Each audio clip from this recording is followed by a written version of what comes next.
Buenos días, merci beaucoup.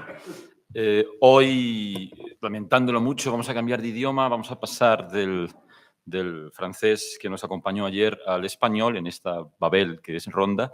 Mis primeras palabras tienen que ser de agradecimiento a los organizadores del Congreso, a Borja, que pese a sus insistentes provocaciones ayer y anteayer, yo no he caído en ellas, pero muchísimas gracias por permitirme participar en este encuentro, un encuentro que permite discutir sobre asuntos que a veces no son del ámbito estrictamente académico y que nos permite sentirnos libres un rato, ¿no? También muchas gracias al Marqués y a toda la Real Maestranza. Me siento un poco como James Stewart en la película Caballero sin espada, cuando intenta entrar en el Congreso y los Estados Unidos. Yo les prometo que no voy a estar tanto tiempo como James Stewart en esta película de Frank Capra, pero voy a estar el tiempo que me ha estipulado Borja y la organización para evitar. También es una suerte poder compartir mesa con personas que uno ha leído y que ya por fin pone cara y físico. Y es importante también el reencuentro con personas que uno conoció en Alemania y las paradojas como el presentador de nuestro evento hoy, que de Münster a Ronda, pasando por Madrid, siempre es interesante, ¿no? Como es muy temprano, y es realmente temprano, les voy a comenzar diciendo una provocación, ¿no? La heráldica no existe. Claro, empezar así puede a ustedes convocarles a, bueno, pues ¿qué hacemos aquí? Vámonos a comer a Pedro Romero o a cualquiera. La heráldica ha muerto. Esta segunda expresión también, esta segunda afirmación nos puede llevar por el derrotero de las dudas y este señor que nos va a contar, ¿no? Lo que sí que existe son las creaciones heráldicas. Lo que sí que existe son los agentes heráldicos. Lo que sí que existe son los receptores del mensaje que estas creaciones heráldicas quieren comunicar y cómo esto, como se vio ayer, por otra parte, mantiene una evolución a lo largo del tiempo y se trata de una ciencia viva, ¿no? Un escudo heráldico es un ser vivo. Un escudo heráldico es un hecho histórico en sí mismo y que evoluciona en función de las diferentes coyunturas que le convocan, ¿no? Y existe, y aquí hay unos cuantos representantes, unos hermeneutas de la heráldica, unos intérpretes de esos artefactos, dispositivos, como queramos llamarlos, a los escudos, que permiten dotarles de un significado, permite dotarles de un relato, como dicen ahora los cursis, ¿no? Esta palabra horrible, relato. Yo prefiero discurso, que creo que es más propia de lo que es el diseño heráldico. Y existe una necesidad, como decía Edgar Morin, de hacer un análisis complejo de lo que es el fenómeno heráldico. Yo debería estar viendo, ya está aquí, el PowerPoint. Yo he hecho el PowerPoint por una cuestión estrictamente de obligación, porque Borja cree que no les voy a entretener lo suficiente y es mejor que ponga imágenes para que ustedes me vean a estas horas de la mañana. Perdón, vean esto y no me vean a mí, ¿no? Las premisas que les digo les han despertado a todos ustedes, sin ninguna duda, y si no, pues mal asunto para el siguiente ponente. Los oficiales heráldicos, los heraldos, los reyes de armas, esta suerte de oficio cortesano, oficio de honrados, esta suerte de perpetuadores de la memoria, con el único objetivo que tienen los escudos nobiliarios, que tiene buena parte de todos los elementos constitutivos de la cultura nobiliaria, que es esa cosa tan humana de vencer al tiempo, ¿no? Los escudos y los reyes de armas tienen como obligación, casi como imperativo, que sus obras, más allá de la coyuntura en la que son creadas, más allá de las circunstancias que conviven y convergen en la creación de una carta de armas, de unas armerías, de unas glabras heráldicas, etcétera, más allá de ese fenómeno, lo importante es la idea de vencer al tiempo, ¿no? La nobleza venciendo al tiempo, la nobleza en la permanencia en el tiempo. Eso nos permite ver unos cuantos escudos y los que tenemos intereses nobiliarios, pues comprarlos para parecer más nobles, ¿no? Albricias, tu bala esclarecida. Albricias, Hesperia heroica. Albricias, Iberia insigne. Albricias, Sefara sacra. Albricias. Estos son los reyes de armas. Aquí tenemos he hecho un homenaje a los Rújula, ya que esta tarde vamos a ver el archivo. Estas palabras fueron escritas por un rey de armas en un homenaje al breve reinado de Luis I, breve porque fue realmente breve, ¿no? en un texto que se llama Extracto de los más amenos para bien que da la monarquía española a nuestro monarca Luis I. Túbal, Hesperia, Sefarat, la condición heroica de la monarquía de España es un trasunto propio de la cultura nobiliaria de la Edad Moderna, que empieza a desarrollarse, y seguro que después mi compañero Pedro algo dirá, durante el reinado de los reyes católicos, ¿no? Esta idea de que hay un territorio heroico en la península ibérica, poblado a su vez por unos héroes inmortales, y el principal rasgo de esta inmortalidad será la presencia de las armerías heráldicas en casi cualquier dispositivo cultural y político, ¿no?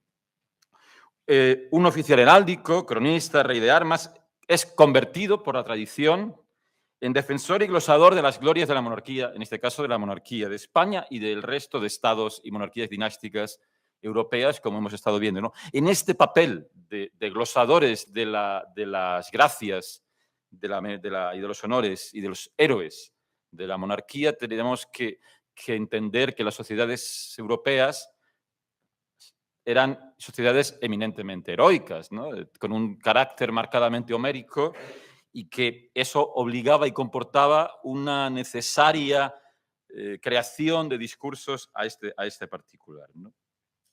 Los reyes de armas, en tanto que casi notarios, fedatarios de una... ¿Qué ha pasado? Ah, eso es culpa del tiempo.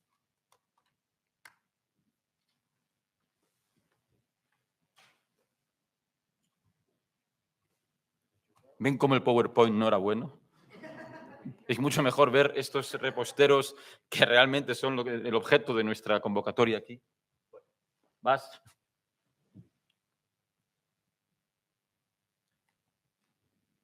Los nativos digitales tienen estas ventajas, es como los nativos heráldicos, ¿no? Son capaces de blasonar incluso de noche. Como les decía, estos reyes de armas, en tanto que glosadores, artífices, hacedores, ¿no? Como el hacedor de reyes de Shakespeare, hacedores de honras, de prestigios, de desprestigios, son muy importantes en un fenómeno europeo, un fenómeno que va a recorrer Europa desde el siglo XIV hasta el siglo XXI prácticamente, ¿no? Que es el debate sobre la honra y el honor y los artefactos que definen y simbolizan esos particulares, ¿no?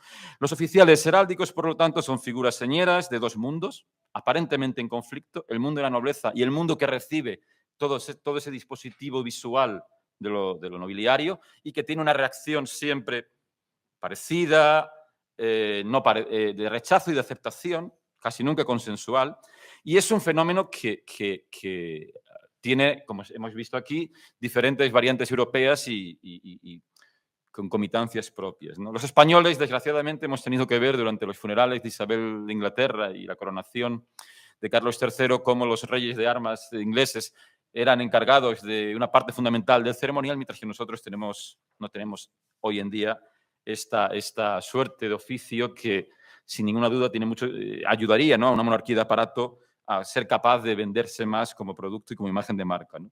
Paradójicamente, la historiografía actual, y aquí tenemos buenos representantes de este hecho, ha comenzado a preocuparse del oficio de rey de armas desde diferentes perspectivas.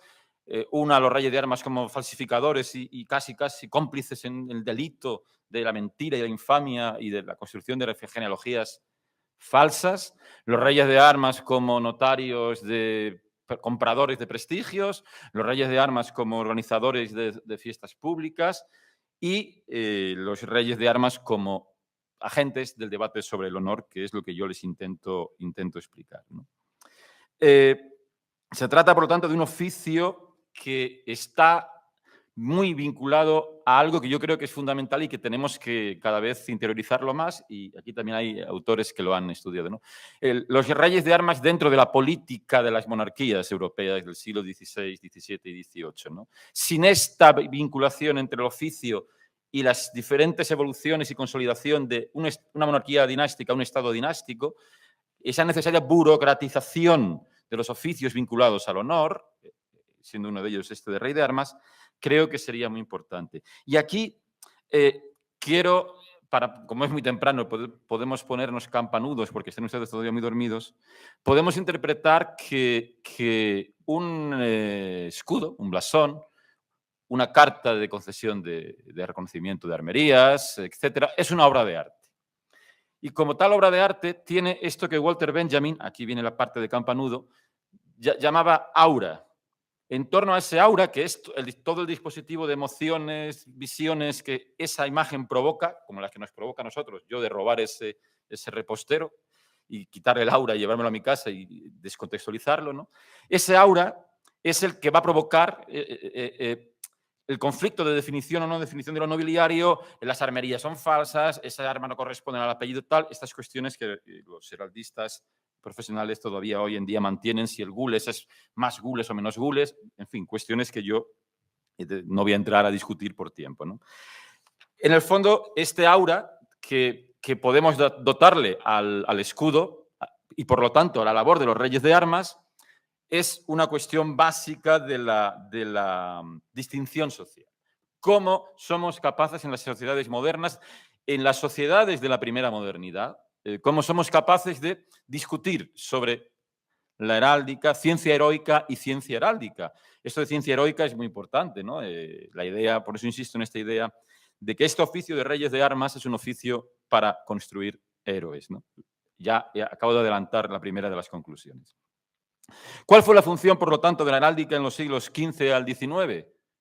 Convocar a la gente en la admiración hacia los héroes. Sean héroes porque necesitasen un reconocimiento en el ámbito local. No hablo de héroes como Cristiano Ronaldo o Messi, no, o Aquiles, no. La idea, ¿no? El trasunto de la idea que hay detrás de lo heroico, ¿no? Que es aquella persona que tiene un comportamiento diferente al resto. Devenga este comportamiento de una sangre heredada o de unos servicios que nadie es capaz de hacer al monarca, ¿no? Como lenguaje, como discurso, como codificación, lo heráldico representa esencialmente valores que mezclan la imagen política, la imagen del lujo, la imagen estética, y todo esto lo conforma y lo determina como un dispositivo social, por utilizar no ya la terminología de Foucault, sino aquella que Giorgio Agamben desarrolla en su pequeño y breve texto sobre qué es un dispositivo. Es importante que el escudo tiene un espacio de contemplación y ese espacio también forma parte de la definición del objeto, ¿no? Capillas, portadas de edificios, documentos, reposteros, platos, mobiliario doméstico. Por lo tanto, el escudo, el blasón y el papel, en este sentido, de los reyes de armas, también se movería en ese plano siempre complicado de lo público y lo privado, ¿no? Hay una parte de los escudos de la labor de los reyes de armas que tiene una notoria connotación pública y otra que queda más en el ámbito restringido del privado y cuando le invitan a uno a comer a la casa de un señor con escudos, ¿no? El reconocido Pedro Alberto de Lannoy, uno de estos reyes de armas al servicio de los Habsburgo en los Países Bajos, indicaba que los reyes de armas, cuando los, y cito, finalmente cuando los reyes de armas, cuando los reyes, perdón, han de conceder nobleza a algún sujeto, los reyes de armas han de ver primero si las armas que se proponen, en tanto que, bueno, uno puede proponer aquello que quiere que le reconozcan, no son las de algún que otro linaje, o si las tiene o no el rey de armas y las conoce. Ha de componer, las ha de blasonar, las ha de asentar en el despacho del rey, en los libros de su oficio, ad perpetuam rei memoriam. Y las guarda el pretendiente. Este hecho de que una persona acuda a otra para el reconocimiento de unas armerías denota primero que el agente, en este caso el rey de armas, tiene un conocimiento básico de aquello que debe narrar, de aquello que debe explicar, ¿no? Es un exegeta prácticamente de las hazañas de otro. Y esto obliga e impone, pese a que alguna historiografía española lo niegue, un teórico compromiso de veracidad con aquello que el rey de armas está certificando, ¿no? Como cuando compramos una casa y vamos al notario. Teóricamente todo lo que allí aparece, el notario da fe de que eso es cierto. Este compromiso de veracidad tiene que ver con una cuestión básica de la cultura política de la Edad Moderna, que es no podemos dudar de los reconocimientos nobiliarios que derivan de la voluntad del rey, porque sería tanto como cuestionar al rey, ¿no? Esto que será criticado por algunos, ¿no? En esas críticas a los falsos nobles, en esa idea de que lo nobiliario siempre es un terreno en discusión en la Edad Moderna en toda Europa, y que incluso la propia concesión de armerías, desde Bartolo de Sassoferrato, el Insignis et Armis, hasta prácticamente el siglo XIX, va a estar en discusión si las armas son propias, si tienen que ser concedidas, reconocidas. Todo este conjunto de circunstancias, de estos operativos que están dentro de la labor de los reyes de armas, ¿no? Por lo tanto, el papel de los reyes de armas estaría inserto en la hegemonía cultural que el honor como realidad social y como problema social, el honor como problema de las sociedades modernas, de la primera modernidad, planteaba, ¿no? Los reyes de armas eran gestores de la nobleza, ¿no? Y eran interpretados, y esto aparece en algún que otro texto, como un San Agustín y un San Pablo para la nobleza, ¿no? Y esta es una comparación interesante que recuerda la de... Esta comparación la hizo el padre fray Pedro de Vega en un sermón funerario, ¿no? Para el conde de Olivares. Perdón, para uno del Lerma, un Lerma. No me acuerdo ahora mismo de quién. Pablo y San Agustín son los reyes de armas de Cristo. Claro, esto... Si quien se lo crea, pues es como, yo qué sé, pensar que Rafael es un cantante, no sé, ustedes. Esto también les va a hacer despertar, ¿verdad? La heráldica remite ya en la Edad Moderna a una forma de integración de la nobleza en el proyecto social de la monarquía, en el proyecto social de la gestión de la gracia, toda vez que la forma de gobernar los reyes es a través del honor, ¿no? El rey es gracia y justicia. En este sentido, los blasones y el oficio del rey de armas estaría vinculado directamente con la gracia, ¿no? Como he dicho, los reyes de armas son notarios y debemos entender que la existencia de los reyes de armas, la evolución del oficio de rey de armas desde la Edad Media a su adaptación y paulatina burocratización en la Edad Moderna, en los siglos XVII y XVIII, burocratización / profesionalización, tiene que ver también con un fenómeno que yo creo que afecta igual al concepto de caballero y al concepto de las órdenes militares, ¿no? Es la recuperación de un fenómeno que realmente no tiene un sentido en sí mismo en la Edad Moderna, porque han cambiado las circunstancias políticas en Castilla, la Reconquista ha acabado, las misiones de cruzada. Pero, sin embargo, lo que representaba el concepto caballero, lo que representaba las órdenes militares y lo que representaba los almoriales medievales, era la pervivencia de una forma de ser reconocidos en la sociedad. Y esto obligaba a la existencia de un oficio propio que vinculase a la nobleza, a lo nobiliario, mejor dicho, con una larga tradición, ¿no? En esto de la continuidad histórica fundamental para la nobleza y que nadie se llame a engaño, ¿no? Es notorio, por lo tanto, que yo creo que podríamos interpretarlo así, ¿no? Que el oficio de rey de armas, la propia evolución del oficio de rey de armas en la Edad Moderna, hasta que en el siglo XIX se convierten prácticamente en funcionarios públicos, connota y denota esta necesidad de vincular aquello que tradicionalmente tenía que ser la sociedad heroica y el reconocimiento a nuestros héroes, los héroes de la monarquía, los héroes del reino, con un oficio que garantizase teóricamente la correcta ordenación de la sociedad. Porque si el rey de armas en las ceremonias públicas tiene que encargarse de que la sociedad esté ordenada y bien representada en juramentos, entradas reales, etcétera, también tiene que velar que la sociedad de los honrados, que está en la documentación, tenga esta misma característica, ¿no? Se les consideró, por lo tanto, herederos de la antigüedad clásica. Y el propio oficio de rey de armas plantea algo lógico y algo muy normal en las sociedades de la Edad Moderna, es el permanente recurso a la antigüedad como arsenal de lugares comunes de los cuales tomar ejemplo para explicar qué es, ¿no? Los reyes de armas tienen una tradición casi en Julio César, esto está en los orígenes del oficio y en cualquier libro y tratado se puede ver, ¿no? Porque, insisto, aquí este cuadro de Goya es la pervivencia de la memoria. Las sociedades antiguas, las sociedades heroicas, exigen que exista una memoria sobre ese honor. No se puede olvidar la memoria, ¿no? Estos ejercicios se puede reconstruir, se puede reinventar, como se habló ayer en el debate, se puede modificar, pero siempre tiene que haber un rastro que nos vincule, y los reyes de armas son especialistas en esto, con esas cosas tan extrañas que tenían los minutarios, ¿no? La complejidad política e institucional de la monarquía de España, claro, muchos reinos, un rey, también tuvo una cierta influencia en esta posibilidad que el oficio de rey de armas tuviese una dimensión también europea, no solamente por ir a recoger toisones o entregar toisones, como Guerra y Villegas tuvo que hacer, sino por la idea de la necesidad a veces de identificar prestigios ajenos a los castellanos, ¿no? En los Países Bajos, etcétera, ¿no? En el archivo de Simancas, la casa común de todos los historiadores, me dijeron a mí, un señor me dijo a mí que el historiador que no ha ido a Simancas no es historiador. Yo tardé mucho en ser historiador, tardé mucho en ir a Simancas. Me perdía en el Archivo Histórico Nacional de Madrid, que me pillaba más cerca de casa, ¿no? Hemos dicho que el oficio de rey de armas es un oficio vinculado a la autoridad y a la voluntad del soberano, y esto nos permite trazar un fenómeno que desde los estudios de la corte, del grupo del profesor Martínez Millán o de Mozzarelli y otros estudios de la corte, vincula el oficio de rey de armas también a esta realidad que analiza lo formal y lo informal en las relaciones de poder.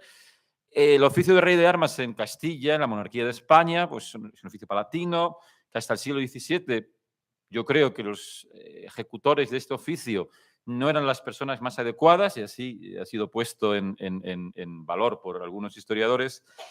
Pero sí que es cierto que hay una reproducción familiar, ¿no? Esta idea de rey de armas se va a ir heredando.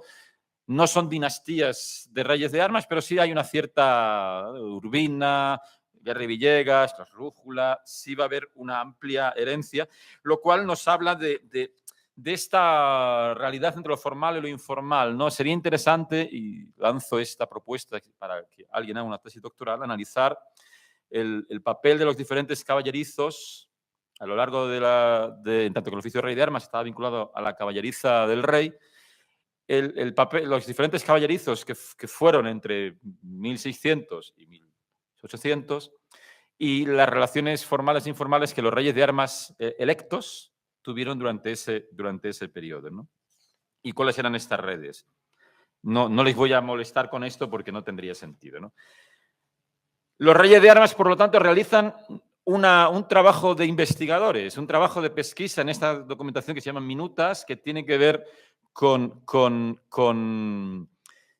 el conocimiento o desconocimiento que tenían sobre su oficio, y algo muy importante que también se habló ayer, la circulación de los modelos culturales y la circulación de las ideas. Los minutarios de los reyes de armas son copias de copias con fórmulas estereotipadas, y solo ya a partir del siglo XVIII es cuando vamos a empezar a percibir elementos que podemos decir de cierta erudición que se alejaban de los lugares comunes de Túbal, Eneas y otros orígenes familiares de cualquier persona que hubiese nacido en el País Vasco, Cantabria, Asturias, Galicia y Burgos, casi, ¿no? Menos, de Madrid para abajo no, pero en el norte todos eran muy antiguos. Los reyes de armas, cabría preguntarse si un oficio al que le estoy dando tanta importancia tenían o no tenían un reconocimiento en la comunidad, en la ciudad, ¿no? Claro, la forma inicial de rastrear esto es analizar aquellos expedientes de probanza de nobleza de los reyes de armas que obtuvieron algún hábito de orden militar. Guerra y Villegas, Guerra y Sandoval, padre e hijo, fueron caballeros de la Orden de Santiago. Sus expedientes se conservan en el Archivo Histórico Nacional. Primero se lo dan al hijo en 1687, a Guerra y Sandoval, y Guerra y Villegas lo consigue casi antes de morirse, en 1711, 1714, entre esas fechas. Las probanzas, yo solo he tomado los testigos que depusieron en Madrid, porque para ver en el entorno estrictamente de la corte qué reconocimiento, y de los 28 testigos que fueron interrogados en Madrid para la probanza de Guerra y Villegas, todos no solo reconocieron al pretendiente, sino que declararon saber que era rey de armas, cronista y además de la furriela de la reina, ¿no? Claro, aquí podríamos decir que si los testigos eran elegidos prácticamente por el pretendiente y que esto, claro, el compromiso de verdad, nadie habla mal de sus amigos. O sí, yo hablo mal de mis amigos. La amistad se basa en la sinceridad más absoluta, ¿no? Teóricamente, aunque la sinceridad sea un peligro para la correcta urbanidad y las relaciones humanas. Pero si asumimos que no todos los testigos van a mentir, y si asumimos que alguien decía la verdad, y si asumimos que todos estos procesos de ennoblecimiento y todo este sistema de probanzas tenía algo de verdad, pues todos los testigos declaran que conocen en este caso, al pretendiente rey de armas. Y les cito uno, por ejemplo, ¿no? Porque además declaran una cosa muy interesante sobre la nobleza o no nobleza del oficio de rey de armas.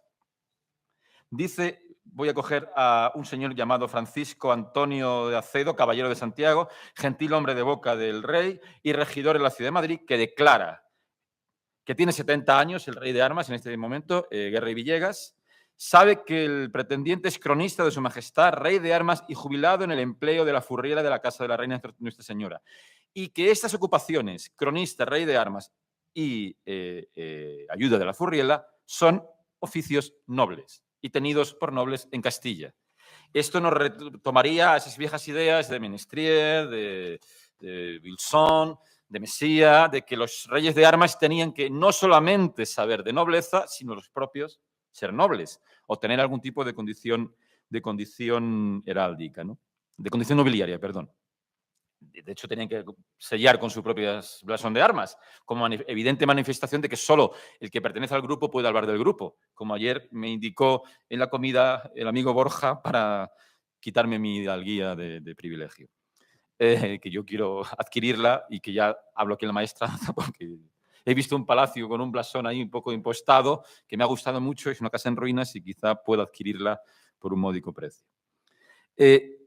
Otra forma también de prestigio del oficio de rey de armas y del reconocimiento lo encontramos en la prensa, ¿no? En esos periódicos del siglo XVIII, en esa incipiente cultura de masas, se podemos leer en el diario noticioso y erudito que en Carabanchel de Arriba, barrio de Carabanchel es un barrio muy tradicional de Madrid, antiguas residencias de nobles en el XVIII y en el XIX, ahora menos, y cito, en una noticia aparecida en el 28 de noviembre de 1760, podemos leer, en Carabanchel de Arriba se alquila una casa con viviendas altas y bajas, cuadra, jardín y 2 patios.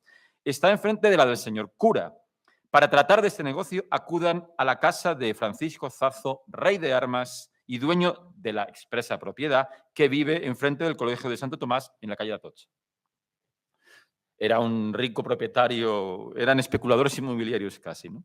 Esta idea de que los reyes de armas también tenían una vida dentro de la ciudad, eran un oficio visible y reconocido en el entorno urbano, nos habla de que no eran unos oscuros señores que construían prestigios falsos y que no eran esos tristes linajudos en las puertas de las chancillerías pidiendo una limosna por reconstruir un linaje, como algunos dicen por ahí, ¿no? Pero eran cultos, tenían un conocimiento erudito de la antigüedad, los reyes de armas, tenían un conocimiento de los clásicos, cuál era su formación cultural que les permitía construir estas genealogías increíbles, por citar a Vysotsky, ¿no? ¿Eran increíbles o simplemente eran utilitarios? La pregunta básica que siempre hay que hacerse es si eran eruditos, tenían una formación universitaria, digamos, ¿no? Los del siglo XVI, evidentemente, en Castilla no, pero a partir de 1650 y sobre todo ya en el siglo XVIII, al hilo de esa complicada relación, y ahora voy aquí a provocar al profesor Miguel Metelo, el amigo Metelo, ¿son autoridades heráldicas o no son autoridades heráldicas los reyes de armas? ¿Son autoridades al mismo nivel que los genealogistas y los cronistas tipo Pellicer, tipo el omnipresente Salazar y Castro, que seguro que se nos aparece por aquí ahora?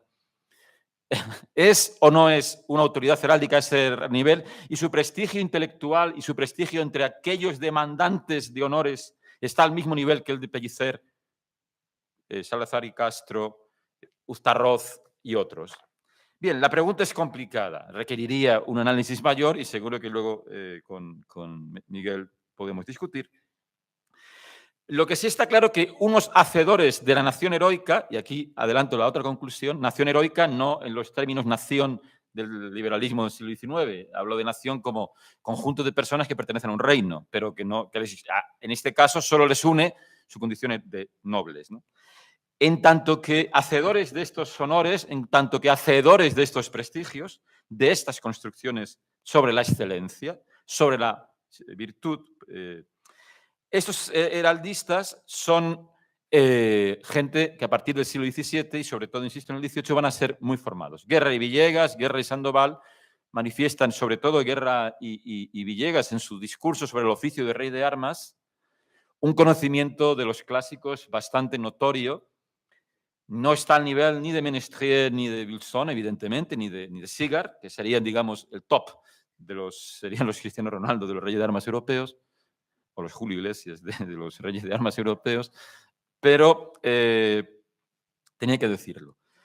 Sí que es cierto que tenían esta formación clásica que les permitía establecer un permanente diálogo con la antigüedad, insisto, más allá de esos lugares comunes que toda construcción genealógica tiene, que es la memoria remota y Eneas, o cualquier godo romano, ¿no?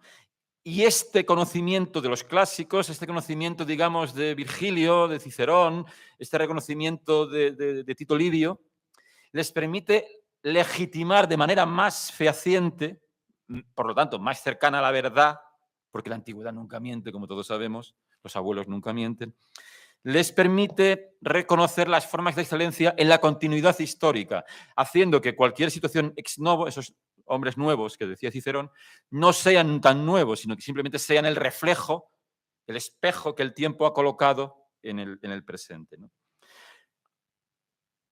Además, tenían que tener un cierto conocimiento de las cuestiones jurídicas, toda vez que determinadas situaciones nobiliarias tenían un claro componente jurídico, ¿no? Y así podemos encontrar que las fuentes de los reyes de armas, sobre todo, insisto, a partir del siglo XVII en Castilla, son no solamente los nobilistas castellanos tradicionales, el discutido y discutible Haro, ¿no?, prohibido para las Provenzas en el siglo XVII, sino que podemos encontrar, insisto, a Filostrato, a Quintiliano, a Virgilio, podemos encontrar a Tito Livio, podemos encontrar a San Jerónimo, podemos encontrar a San Isidoro de Sevilla.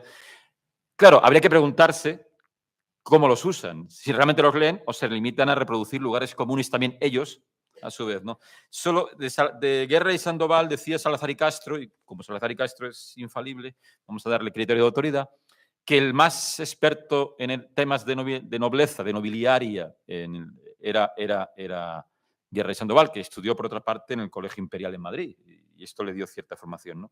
Junto con estos clásicos encontramos a Esteban de Garibay, Jerónimo de Zurita, Argote de Molina, Prudencio Sandoval, todos los historiadores, esos hombres del rey que tenían que construir el prestigio de la monarquía. Prestigio de la monarquía que era indisoluble del prestigio de sus héroes. Por lo tanto, es tan importante esta conexión, ¿no? Y encontramos de manera bastante recurrente hasta el siglo XIX a Pedro Salazar y Mendoza y su famoso texto Orígenes de las dignidades seglares de Castilla y León, ¿no? Ese texto fundacional de la idea de que la nobleza española es la mejor de todas las noblezas porque necesitan varios autobuses para vivir, ¿no?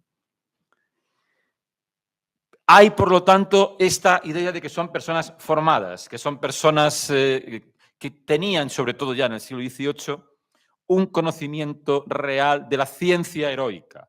Y el conocimiento real de la ciencia heroica no solo se consistía en el reconocimiento de armerías, en el reconocimiento de cuartelados, partidos cortados, gules, azur, etcétera. No, el conocimiento de la ciencia heroica era el conocimiento de la antigüedad clásica.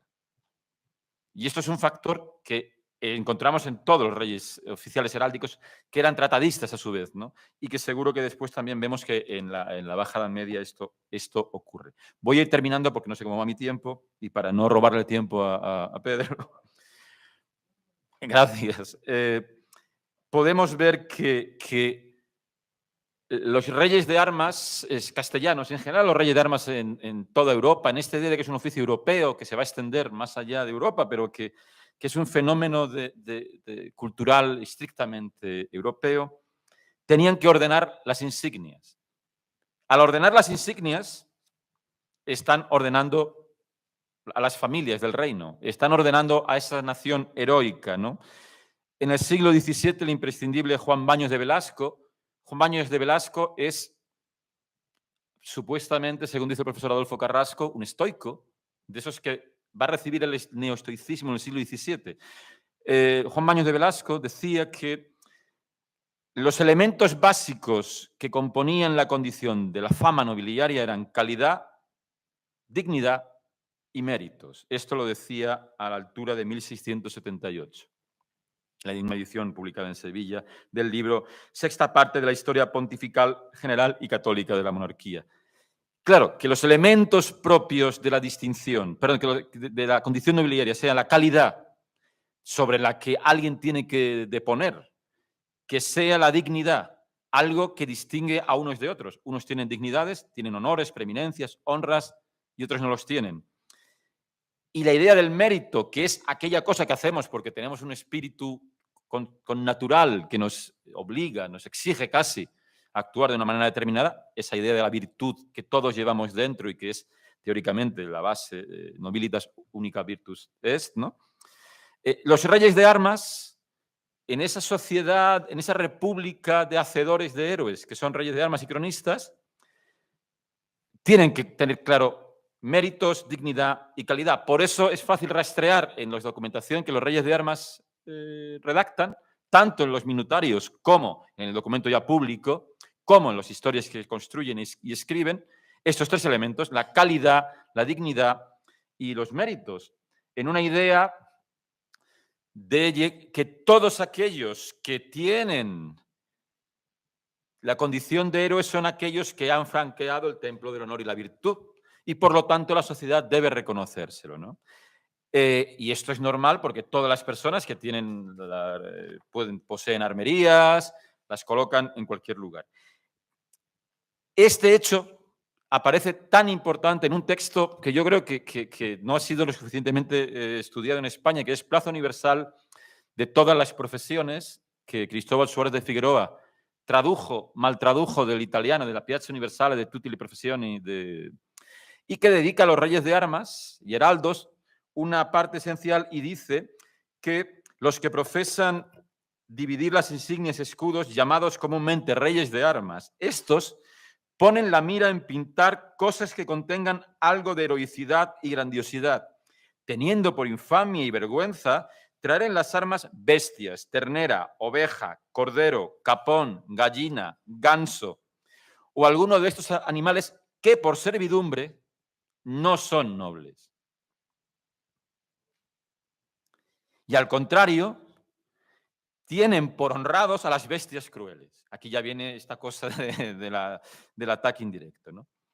Podemos, por lo tanto, y ya voy a concluir, y voy a volver a ponerme campanudo, citando a Walter Benjamin, que escribió sobre la reproductibilidad de la obra artística y cómo esta reproductibilidad de la obra artística restaba valor y quebraba el aura de cualquier obra, una ópera, un cuadro que reproducimos hasta el infinito. Claro, y aquí lo podemos presenciar. No es lo mismo contemplar los dos reposteros que tenemos aquí que verlo en Wikipedia, ¿no? Y la hiperreproductibilidad de esa obra la alejaría de su originalidad, de su contexto creativo, el momento en el que fue creado, ¿no? Debemos interpretar, por lo tanto, la labor de los reyes de armas en toda la Europa de la Edad Moderna como un ejercicio de la antropología simbólica de la virtud. Los escudos como retratos no solamente de un linaje, de una familia, sino como retratos de una monarquía también concreta, que es la que en el fondo da y connota y da sentido a esas armerías. Ese blasón en Suazilandia quizá no tenga ningún interés. Nadie sepa decodificar aquello, ¿no? Por lo tanto, es fundamental que todos los agentes envueltos en los procesos de reconocimiento de la excelencia, del honor, sean capaces de reconocer esta idea. Por lo tanto, los reyes de armas eran un oficio honrado, regulado, arbitrario, caprichoso, organizado, y su labor transitó siempre por el complejo mundo de los conceptos, las cosmovisiones y la polémica en torno a la nobleza, el honor, la excelencia, la singularidad, en la idea de crear al individuo. ¿Cómo relacionamos la creación del yo y su simplificación y ejemplificación en un escudo de armas? También sería un asunto muy importante. Pero claro, todo esto ocurre, como decía Paul Valéry, siempre y cuando nos interese más la composición que la obra. Los heraldistas discuten por la composición, otros discuten por la obra. ¿Serán los reyes de armas los hacedores de un honor inusitado? Muchas gracias.